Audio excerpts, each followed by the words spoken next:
В Национальной библиотеке Чувашской Республики состоялось праздничное мероприятие, посвященное Дню чувашского трактора. Изюминкой мероприятия стала презентация книг «Трактор. Прошлое, настоящее, будущее» и «Флагман российского тракторостроения». Уже в фойе библиотеки посетителей встречала выставка моделей тракторной техники и сувенирной продукции единственного в своем роде Отечественного музея истории трактора. Здесь же расположилась фотоэкспозиция «Планета по имени Четра», которая познакомила гостей с географией использования широкой линейки техники, выпускаемой концерном «Тракторные заводы». Генеральный директор завода «Промтрактор» Александр Титов стоял у истоков развития завода. Александр Иванович напомнил, что в октябре прошлого года завод промышленных тракторов отметил свое 45-летие. Это знаменательная дата не только для предприятия, но и для всего города Чебоксары. С развитием завода, со строительством завода рос и город. Появлялись школы, садики, магазины, больничный комплекс, дворец культуры. Все это происходило и строилось вместе с заводом. На завод приехало очень много специалистов со всей страны. Первая машина, которая собиралась, она была собрана из деталей, которые поступали из Челябинска.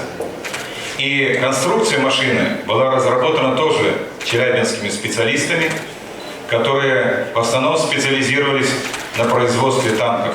Заместитель генерального директора концерна «Тракторные заводы» по персоналу и организационному развитию Сергей Серегин отметил, что сегодня чебоксарские трактора – это инновационный продукт, вмещающий в себя современные и перспективные решения в технике и технологиях.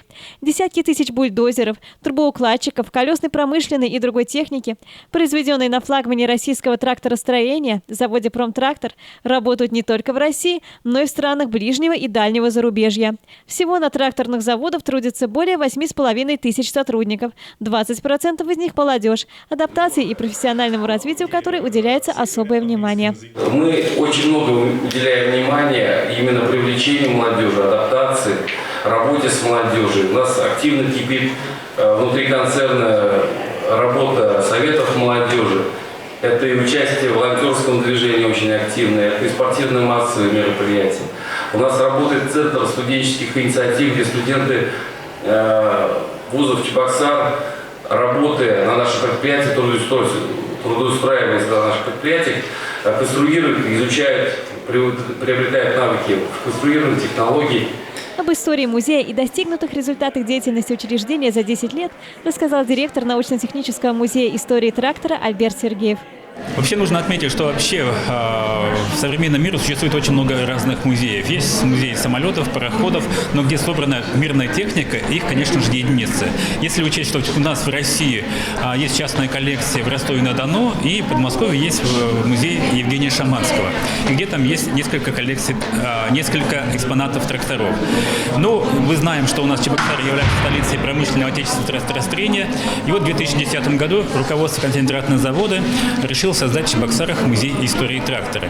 Но когда мы создавали музей, перед нами была поставлена задача показать историю мирового тракторостроения. И люди, когда вот приходят к нам в музей, удивляются. Мы, говорят, видели, мы надеялись увидеть стендовую такую экспозицию, а здесь у вас натуральные образцы тракторов. Да, действительно, это так. Сегодня у нас 51 трактор. Они представляют историю отечественного и мирового тракторостроения. И нужно сказать, что трактора у нас не просто статично не стоят, они пашут. Они не пашут не в поле, они пашут в поле истории. Концертную программу мероприятия украсили выступления детей работников тракторных заводов из клуба «Четруша» и творчество коллективов ДК Чебоксарского агрегатного завода. Елена Яковлева, Екатерина Янгалакова. Жизнь столицы.